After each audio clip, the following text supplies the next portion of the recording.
Good morning, everyone. Welcome to Black Logic. So let's kick off today's discussion with Senator Rand Paul's annual Festivus Report, which has once again brought to light the staggering amount of government waste in our country. This year's report reveals that over $1 trillion has been squandered on frivolous projects and unnecessary expenditures. Senator Ron Paul annual Festivus Report has unrevealed over $1 trillion in government spending deemed wasteful, shedding light on very questionable allocations of taxpayer dollars. Examples include a $419,000 study on drug preference among lonely rats and over $2 million spent infecting and euthanizing cats at Cornell University for COVID-19 research. Further scrutiny fell on the National Endowment for the Arts of approving $10,000 for a drag show on ice and the State Department's $3 million investment in climate programs for Brazilian girls. A $12 million pickleball complex in Las Vegas also raised eyebrows, with local opposition underscoring public dissatisfaction. Paul's findings reignite calls for transparency and fiscal discipline in Washington. So there was a whole list that was out. I do have a small snippet of that list. $3 million for Girl Center Climate Action in Brazil. I don't know how that really benefits America. $20 million for a new Sesame Street show. They're trying to revitalize Sesame Street. It was scheduled to actually go off air, so they're trying to somehow save Sesame Street. $10,000 for a bearded ladies cabaret on ice. And that's a picture of this right here. So essentially they are funding transgender in a sense. Again, I'm just, that's conjecture. That's conjecture. $365,000 for circus programs in city parks. $32,500 for breakdancing skills. $330,000 for censoring conservative media. So you have liberal media and you have conservative media, then you have independent media, and then you have social media. But they're trying to censor conservative media. Why? I think we need both sides of the coin to operate at the same time so we can have balance of chaos or truth. $720,000 for duck conservation in Mexico. This is fraud, waste, and abuse on a very astronomical scale that the government and who's in power currently, the Democrats, are spending frivolous amounts of money. And we're talking about $1 trillion worth of a slush fund, So that automatically tells you that the American tax dollar has been being misused for quite some time. And now that we have this new regime that's coming in that is exposing it all, and they're making it very, very public. And finally, the American people can get some sort of transparency. And I believe that this is a good thing. I don't think this is bad at all. I think we need more of this because, again, a lot of us complain. And here's the thing about taxes altogether. I was having a conversation with a friend and we're talking about a flat tax. Just a simple one tax that includes your property tax, your income tax, your sales tax, your federal tax, your state tax, your local tax, and any other tax they want to throw at you. And I know a lot of business people are like, well, I can't write these things off, so I don't pay no tax at all. Some people are thinking, well, I like filing taxes because I get a tax return. But just look at how much money the government takes from you, then look how much money you get back. Now, some people, and I don't want to give a whole breakdown, I may do this later, how I think about the way that a flat tax will essentially be.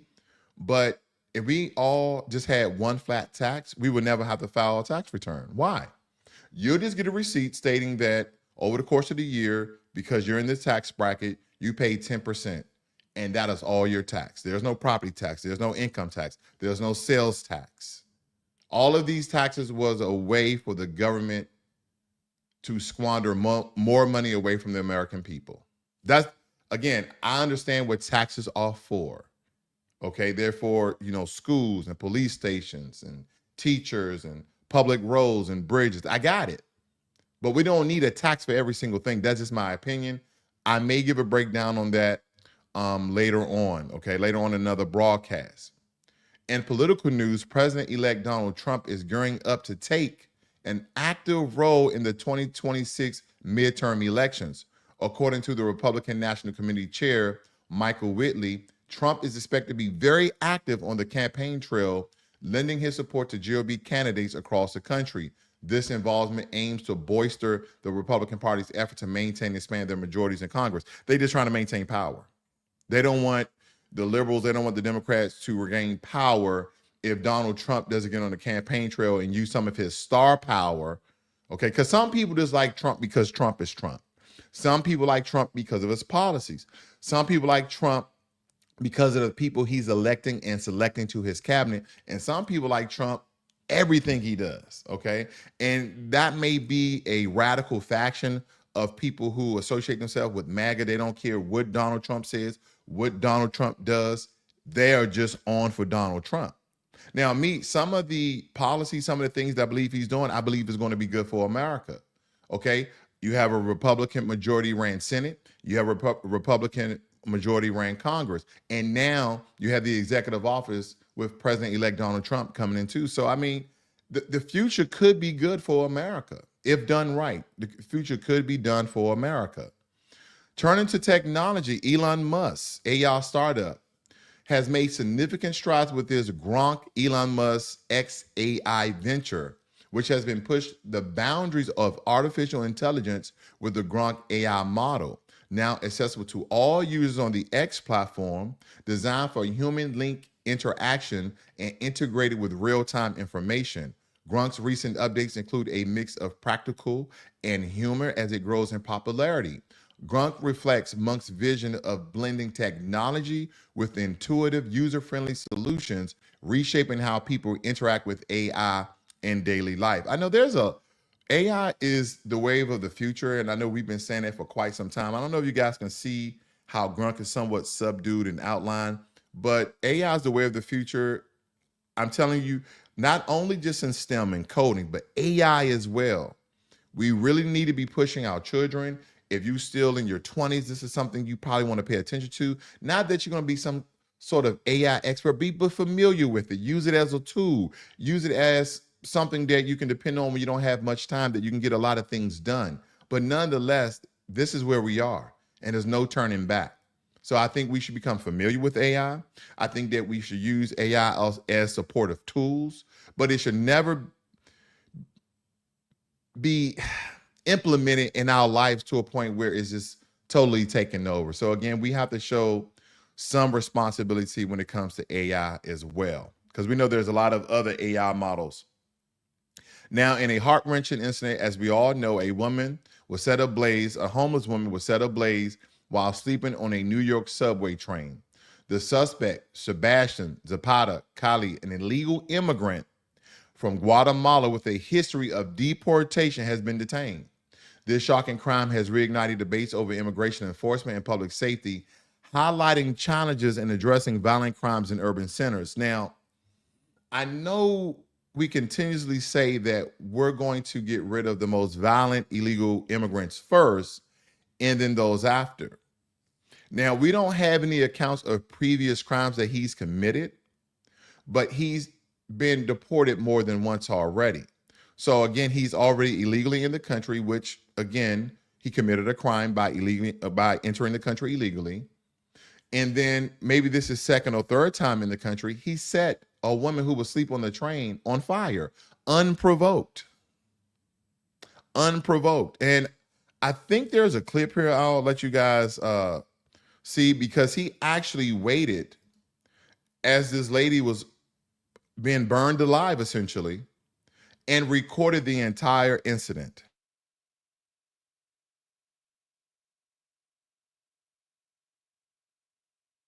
Initially, we intended to use this press conference to ask for the public's help in identifying and locating someone who we believe carried out one of the most depraved crimes one person could possibly commit against another human being.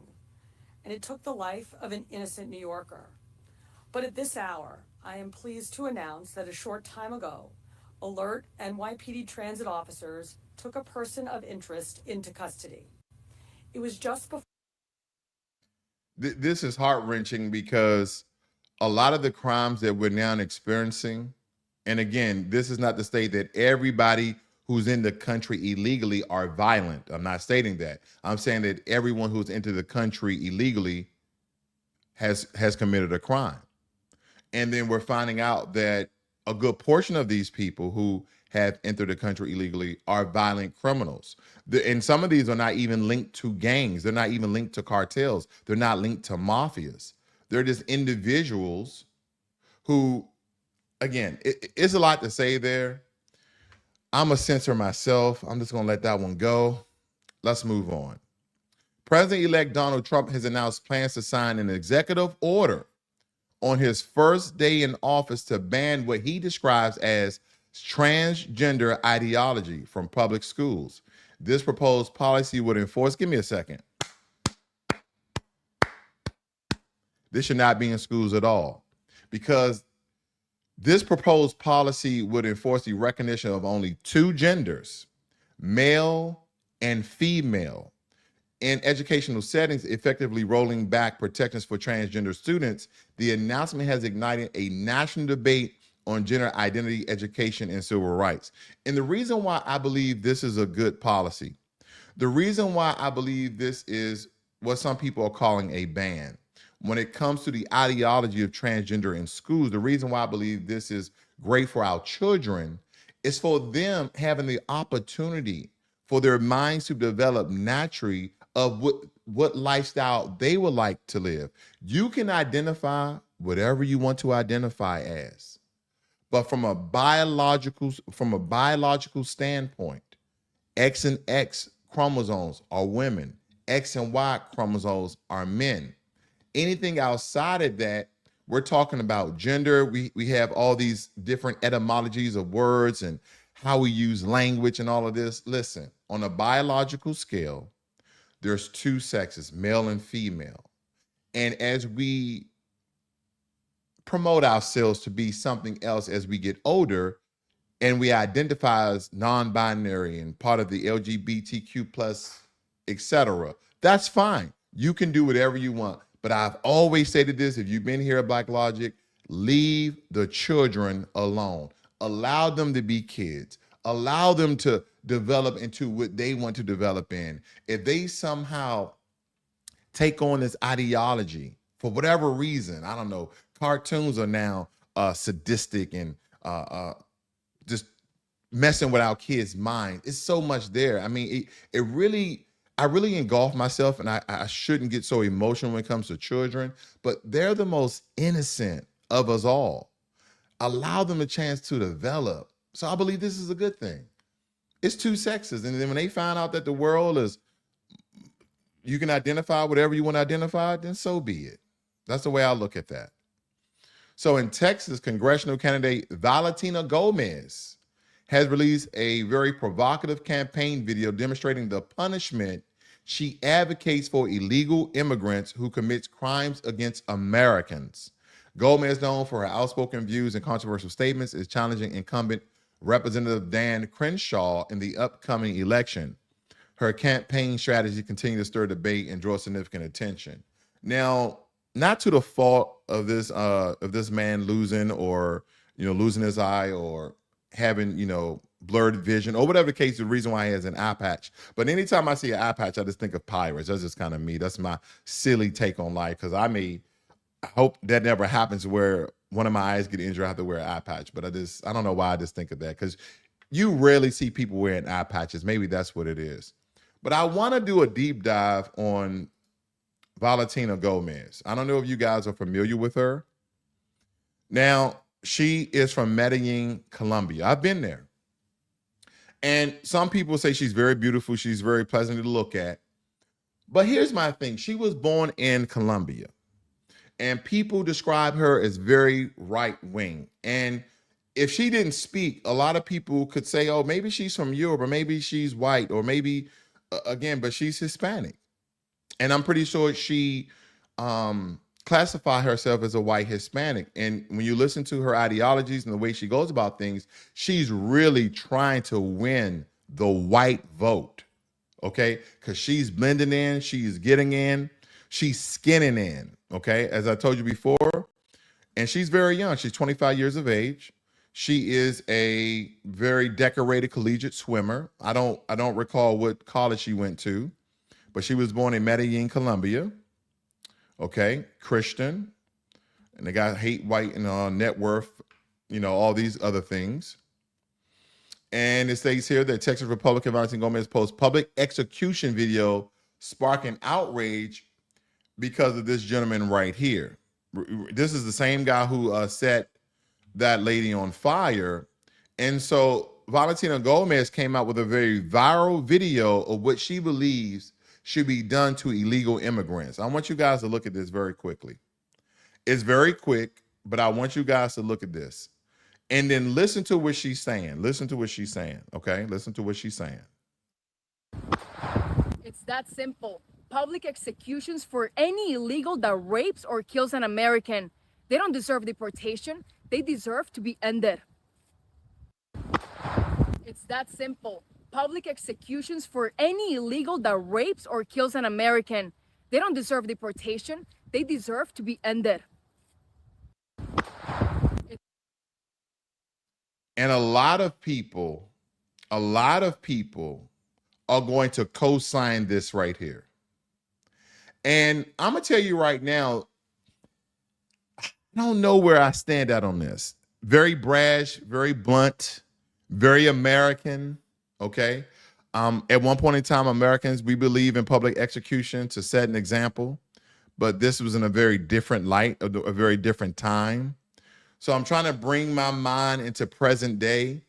Is this a fear tactic? Is this political propaganda for her to essentially become a politician in Texas? Because she ran in Missouri, now she's in Texas. She's just trying to get in the political party. She's already worth $5 million.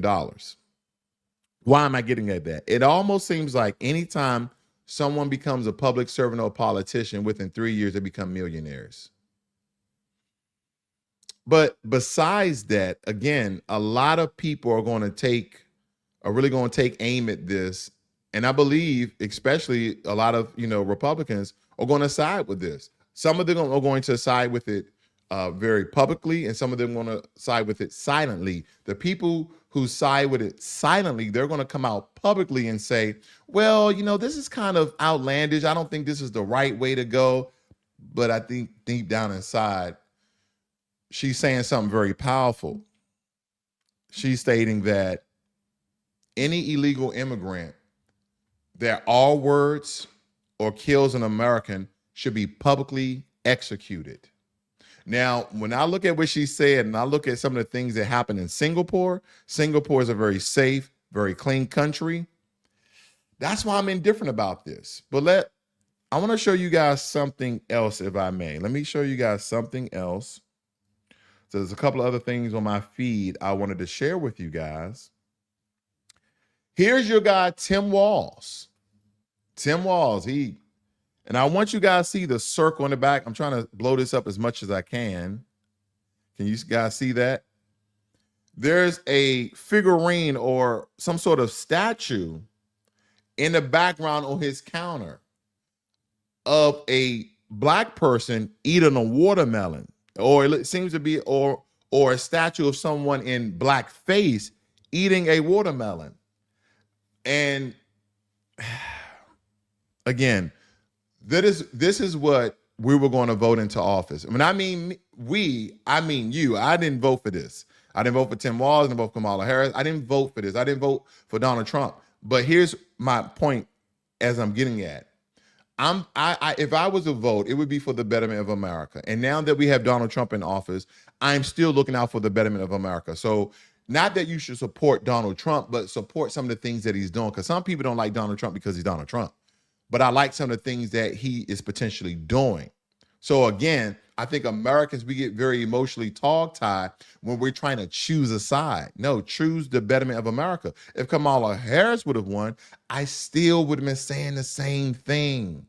What are her policies? How's it going to help America? And that's why she didn't win. Because nothing looked at it, the betterment of America. And now we see Tim Walz, these good old Dixiecrats, don't forget, They're the party of the KKK. But yeah, blackface statue with a watermelon. Good job, Tim. You're now being exposed. Let me move on. Now, after seeing what Valentina Gomez stated about illegal immigrants and the crimes they commit, and the things we heard that Donald Trump state, I want you guys to listen in on this. Is this controversial? Is Donald Trump taking a step back on his stance of mass deporting all illegal immigrants, and then he changed and switched and say, oh, we're going to mass deport all the violent criminals? Now listen to this. Do and what I will do is you graduate from a college, I think you should get automatically as part of your diploma a green card to be able to stay in this country. And that includes junior colleges too. Anybody graduates from a college, you go in there for 2 years or 4 years. If you graduate or you get a doctorate degree from a college, you should be able to stay in this country. Folks, it makes absolutely no sense, by the way, that we send home 40,000 engineers and scientists who earn a PhD in our university every year, and we send them back home. We should be stapling a green card to each and every one of those degrees as they walk across the stage. But what I want to do and what I will do is you graduate from a college, I think you should get automatically as part of your diploma a green card. I was just trying to find out, if this AI, is this some sort of parody? What is this? This doesn't sound right. And then they followed up, and I recall Joe Biden stating that because he was all for illegal immigrants. And the one thing I called out, I want to say almost 2 years ago, is how illegal immigrants have an opportunity to go to our university and college on the American taxpayer dollar. How? They're part of all these social programs that the Democratic Party has in place for the less of the society, of the less of the citizens, those people who live in a high rate of poverty. They created these social programs to allow them to have the opportunity to compete on the financial stage with other people who are from more affluent communities. And they also use these programs simultaneously to booster up the illegal immigrant class so they can somehow fester in more illegal immigrants, more educated illegal immigrants, while replacing Americans. I don't know if this is real, but I haven't heard or seen anything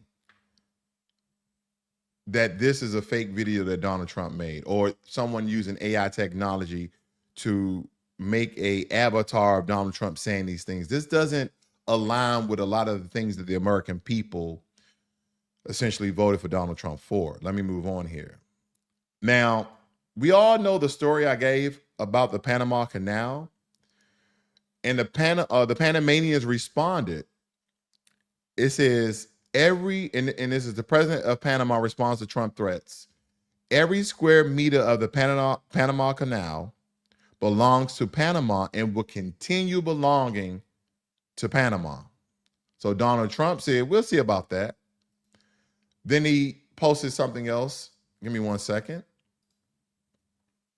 Welcome to the United States Canal.